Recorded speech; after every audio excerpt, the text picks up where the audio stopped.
Olá pessoal, aqui é o Marcos Eduardo, sejam bem-vindos ao meu canal e novamente está acontecendo um levante contra o Bitcoin e as criptomoedas e o interessante é que dessa vez é na Europa toda a coisa que está acontecendo, porque a gente sabe que lá existe uma espécie de governo, que é um protótipo de governo mundial, que é a chamada União Europeia.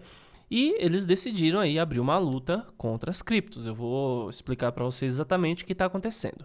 Bom, o primeiro link na descrição é o da Binance. Essa é a maior corretora de criptomoedas do mundo. E usando o meu link para se cadastrar, você terá um total de 15% de desconto em todas as taxas de trade. E o segundo link é referente a um robô de operações que trabalha justamente com uma API configurada na Binance. Então, bora lá, meus amigos. Foi aberta uma discussão a respeito das criptomoedas quando se trata da questão do meio ambiente, tá? Antes de eu explicar exatamente a questão das criptos, eu preciso falar um pouquinho sobre esse ponto meio ambiente aí, porque tem muita gente que vive no engano.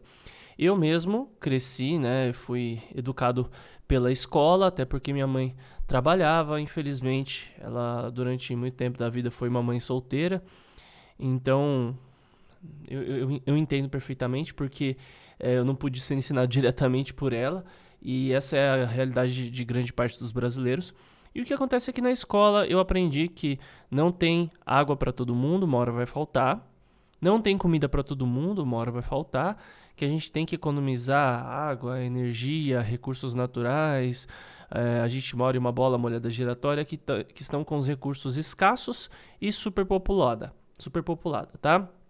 Que é uma visão que bate diretamente de frente com o que a gente aprende através do Criador dos céus e da terra, né? Então, quando você tem fé, que é o firme fundamento do que não se vê e a certeza do que se espera, você normalmente supõe e acredita, pelo que está escrito, que o Criador fez o mundo suficientemente grande, a terra suficientemente fértil e capaz de alimentar a todos.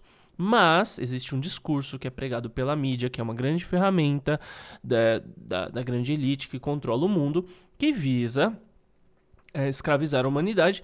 E qual é o método que é necessário que haja para que se tenha escravidão? É a mentira. A gente sabe que conhecereis a verdade vos libertará. E a partir do momento que lhe é aplicado a mentira te escravizará.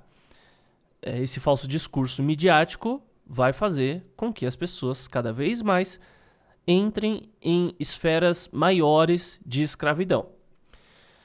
A partir daí, a gente percebe que as pessoas aplicam fé onde é necessário ceticidade e ceticidade onde é necessário fé. E eu digo isso porque, quando se trata do Criador dos céus e da terra, não tem como você necessariamente provar algo, tá? Então, tem muita gente que vai brigar, vai bater o pé e falar que tem como provar. E no fim das contas, vamos ser sinceros, é uma questão de fé. Você acredita sem ter provas. Você de vez em quando pode receber algum tipo de sinal, algum tipo de prova, algum tipo de informação que seria muito improvável, algum tipo de situação que seria extremamente improvável de acontecer, mas ao mesmo tempo essa situação acontece. A gente tem a questão dos milagres e tudo, a gente tem as escrituras, mas nada disso prova a existência ou a presença do Criador entre nós. Então, isso é necessário fé, porque você não tem como provar, então você aplica a sua fé, e se você não quiser aplicar a fé, você não aplica e você não acredita. Ponto. Agora, quando se trata de ciência, ciência de verdade, tá? Não tô falando do que é pregado aí nas grandes emissoras de televisão, ou quando em uma discussão de família ou de boteco, a pessoa fala, mas a ciência diz, né? Joga fora isso daí, despreza. Se a pessoa chegou pra você e o argumento dela é a ciência diz que, vira as costas e sai andando, cara. Sério, não dá atenção pra esse tipo de gente, porque eles aplicam ceticidade onde é necessário ter fé e fé onde é necessário ter ceticidade. Então, quando a gente vê um discurso científico, a gente tem que fazer a prova, tá? A ciência é isso, é você ter algo e comprovar aquilo. A partir do momento que você não consegue replicar um experimento que traz o mesmo resultado, a gente não está mais falando de ciência, a gente está falando de fé. Então, se eu disser para vocês que para martelar um prego, eu preciso aplicar uma força tal, no ângulo tal, e uma madeira nas condições tal, um prego nas condições tal, no clima específico, e você consegue reproduzir isso, você bate o prego e ele afunda na madeira, então nós temos um método científico que comprova que quando você aplica tal força, o prego ele entra na madeira. Quando você aplica tais condições, o prego vai entrar na madeira. Então, eu posso dizer que, cientificamente falando, eu posso bater num prego e ele vai perfurar a madeira. Claro que existem as condições ainda referente a isso, né? A força, o ângulo, o tipo de madeira, as condições climáticas e muitas outras coisas. Fatores que influenciam mais e fatores que influenciam menos. Então, isso é ciência. Agora, a partir do momento que eu falo, existem estrelas a bilhões e bilhões de quilômetros, de anos-luz, e essas estrelas explodiram há milhões de anos atrás e a luz até hoje chega até nós, porém a estrela não existe mais. Cara, isso daí é fé, tá? Ah, a gente tem aqui um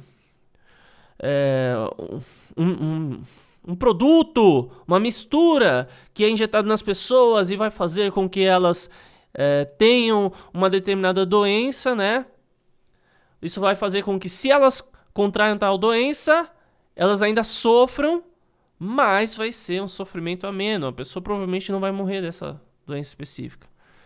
Isso não é ciência, isso é fé. Tá? Isso é fé. Então, quando se trata de ciência, alguém falou que é ciência, você tem que conseguir replicar os dados, replicar as informações, replicar um experimento que comprove isso. A partir do momento que você não consegue, não é mais ciência. Se trata de fé, que são coisas totalmente separadas, totalmente diferentes, tá? Tendo dito isso, o discurso ambiental, a gente pode considerar que é um discurso que é necessário fé, porque você não consegue replicar isso. E ainda pior, existem diversos indícios que apontam que as hipóteses levantadas não fazem sentido. E pior ainda, existem diversos indícios que apontam que existem profissionais que defendem e profissionais que têm um ponto de vista extremamente oposto às questões ambientais. Só que, a partir do momento que você só vê a mídia apresentando um lado da moeda, a grande mídia, e a gente sabe que existe uma manipulação midiática e tudo mais, você começa a entender que alguma coisa está muito estranha. Então, aí você tem que redobrar a sua dose de ceticidade. É assim que a coisa funciona. Você pega aquele ex-diretor, eu não sei se ele é diretor da USP, né? Marcos Felício, não tenho certeza se é, vou até conferir aqui, peraí. Desculpa, pessoal, é Ricardo Felício. Vou compartilhar aqui a minha tela, ó. Você pode ver que é esse cara aqui, tá? Assistam essa entrevista aqui com o João, não sei se essa daqui é a entrevista completa, mas ó, o que aconteceu aqui? Esse cara, ele foi no Jô Soares, tá? Daí ele disse, não existe aquecimento global. Ah, mas quem é você para dizer isso? Eu sou diretor de climatologia da USP. Ah, mas no que você é formado? Sou formado com especialização em climatologia antártica. Então assim, você começa a ver, peraí. Os dados que o cara passa são muito condizentes com a realidade. As informações são muito plausíveis. E depois do cara ir no Jô Soares, simplesmente ele perdeu o posto de diretor, perdeu o incentivo financeiro, perdeu o bônus no trabalho e aconteceu um monte de coisa.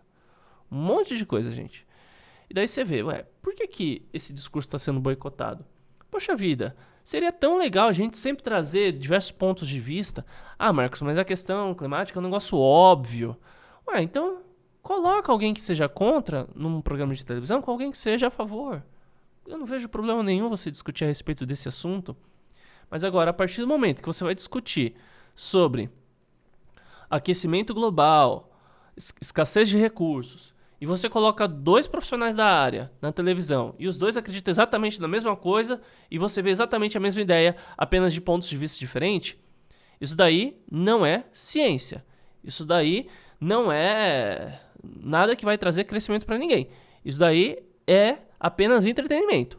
Ponto. Repetição do mesmo assunto. Acabou, não tem história, não tem conversa. Então, com isso, a gente chega a um determinado ponto, tá? A gente tem diversos indícios que mostram que a Terra é suficientemente rica, suficientemente capaz para atender todo mundo. Existe um discurso que está comprovando isso, porque o discurso que mostra um lado só comprova isso com muita clareza, que esse discurso é algo mentiroso. E agora a gente chega na sustentabilidade de meio ambiente e criptomoedas. Gente, vamos lá. As criptomoedas, elas são o extremo oposto do Estado. Então, o Estado é o quê? A descentralização. Aliás, o Estado é o quê? A centralização do poder, tá? Então, qual que é a principal característica de uma nação, um governo? É a centralização do poder, tá? Um reino que seja. Então, você pega o Brasil. Como que funciona? Existe um líder e um conjunto de líderes abaixo dele, que era para estar abaixo, mas mais ou menos não está. Existe um negócio chamado democracia, que deveria ser a busca pelo equilíbrio dos poderes, mas na verdade um poder quer mandar mais que o outro. Mas no fim das contas você tem que pagar pro bom entendedor basta, né? A fada. Eu tava vendo um vídeo do Afonso Vasconcelos falando sobre isso. Você tem que pagar a fada, ou a taxa, né? Que é o imposto que lhe é cobrado para ter em troca saúde, segurança, transporte, educação e uma administração de tudo isso num contexto geral. E o que a gente observa é que, na maior parte das vezes, o valor que se paga para obter esses recursos é um valor que é muito mais caro do que um valor que pagaria tais serviços. E ainda que você não os use, você é obrigado a pagar. Então, a partir do momento que você obriga uma população toda a pagar uma determinada taxa, você está praticando uma ação criminosa. Isso daí não faz o menor sentido. Ok, então nós vivemos em um mundo socialista, tá? Isso daqui não é democracia, cara. Pega 10 pessoas aí e pergunta sobre os impostos, se elas concordam em pagar imposto. Ou então, considera se elas concordam que a carga tributária está correta, tá? Faz isso. Você vai ver que não. Peraí, então, se 10 em cada 10 pessoas, ou se 9 em cada 10 pessoas veem que tem alguma coisa errada, então a gente não está mais vivendo uma democracia, né? A gente está vivendo em uma outra coisa que não é democracia. Se a gente pega 100 pessoas e 90 acreditam que não, então, tem um negócio muito estranho. E a União Europeia é nada mais do que a personificação de um governo mundial. Então, você vê países, inclusive, discordando de certas questões e, ao mesmo tempo, sendo obrigados a participar disso tudo. Senão, vão sofrer diversas sanções e ter diversos tipos de problemas. Que é o caso da França. A França bateu de frente com essa ideia aqui, tá? Que eu vou passar para vocês. Então, a União Europeia falou, olha, a gente precisa conter o avanço do Bitcoin e das criptomoedas, porque isso está gastando muita energia elétrica e isso polui o meio ambiente. Então vamos lá. O que polui o meio ambiente são as criptomoedas? Não. Por quê? As criptomoedas gastam energia elétrica. Se você tem energia elétrica baseada em recurso eólico, como diria a Dilma, né, estocagem de vento, ou se você tem energia elétrica com base em usinas hidrelétricas, você está trabalhando com um tipo de energia limpa, você não está poluindo o meio ambiente para fazer isso. Hidrelétrica pode até causar algum impacto no meio ambiente, mas não é nada realmente expressivo, não é nada que a gente tenha que se preocupar. Agora, quando você tem energia elétrica à base de usina de carvão, né, que são as termoelétricas, usinas que fazem gerar calor e soltam fumaça e tudo mais, aí já é uma outra história. Então, olhando em uma das esferas, considerando que o aquecimento global e o ser humano consegue estragar a Terra, está tudo superlotado e tudo mais, a gente vê que o problema não são as criptomoedas, né? O problema é que os caras não sabem, não conseguiram fazer-se valer da utilização de energia elétrica de uma maneira sustentável. Então é a mesma coisa que você falar assim, olha, uma pessoa perfurou a outra com a caneta. Puf. Ah, então as canetas são malvadas. Não, peraí. As canetas são apenas uma ferramenta que servem para que uma determinada intenção seja feita. A caneta é um objeto. A caneta não tem culpa disso. Quem é culpado é quem usou a caneta. Aí é outra história. Você pode usar a caneta para escrever. Você pode usar a caneta para prender o cabelo. Tem mulher que usa caneta para prender o cabelo. Tem gente que usa caneta, sei lá. Vai a imaginação de cada um.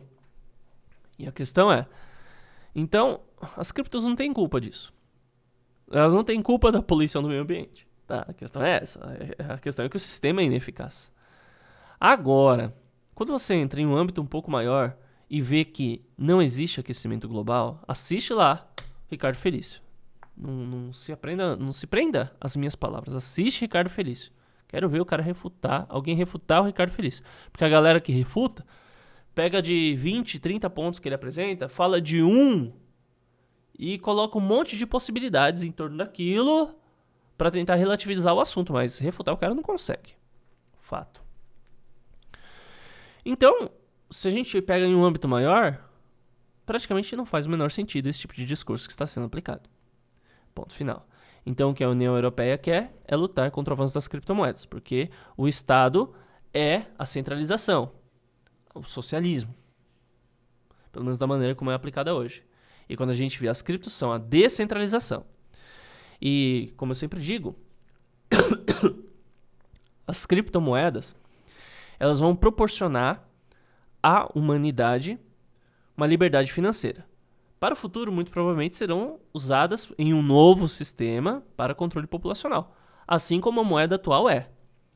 Então, se você está usando moeda fiduciária, dólar, real, euro, você está inserido em um sistema de controle populacional.